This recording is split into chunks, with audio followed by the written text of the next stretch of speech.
தற்போதைய அண்மை செய்தி. திருவள்ளூர் மாவட்டம் திருத்தணி அரசு மருத்துவமனையில் அமைச்சர் நாசரை முற்றுகையிட்டு பொதுமக்கள் வாக்குவாதத்தில் ஈடுபடக்கூடிய காட்சிகளை பார்த்துக் கொண்டிருக்கிறோம்.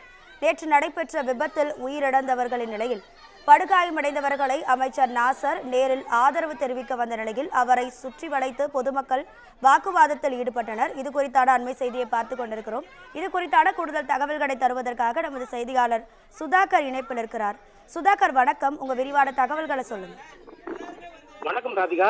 திருத்தணி அருகே நேற்று அரசு பேருந்தின் மீது அதிவேகமாக வந்த டிப்பர் லாரி மோதிய விபத்தில் ஒரே கிராமத்தை சேர்ந்த 4 பேர் உயிரிழந்த நிலையில் தமிழக அரசு சார்பில் அறிவித்த 3 லட்சம் ரூபாய் நிவாரணத் தொகையை வழங்க அமைச்சர் சாமு நாசர் மற்றும் மாவட்ட ஆட்சியர் பிரதாப் ஆகியோர் பாதிக்கப்பட்ட குடும்பத்தினரை சந்தித்து வழங்க வந்தனர்.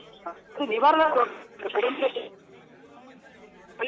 இறந்தவரின் குடும்பத்தில் உள்ள ஒருவருக்கு அரசு வேலையும் நிவாரண தொகையை உயர்த்தி தர கோரியும் நிவாரணம் வழங்க மறுத்து பின்னர் தமிழக அரசு சார்பில் அரசு வேலை வழங்க ஏற்பாடு செய்யப்படும் என்று கூறியதை தொடர்ந்து அமைச்சர் சாமு நாசரை மாவட்ட ஆட்சியர் உறுதி அளித்ததை தொடர்ந்து நீண்ட நேரமாக பேச்சுவார்த்தையில் ஈடுபட்டிருக்கிறார்கள்.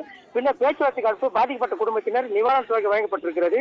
பின்னர் அதனைத் தொடர்ந்து அமைச்சர் அம்மையார் குப்பத்தை சேர்ந்த 500க்கும் மேற்பட்டவர் திருத்தணி அரசு பொது மருத்துவமனை முற்றுகையிட்டு தற்போது போராட்டத்தில் ஈடுபட்டு வரும் சம்பவம் அந்த பகுதியில் பெரும் பரபரப்பை ஏற்படுத்தி வருகிறது. ராதிகா,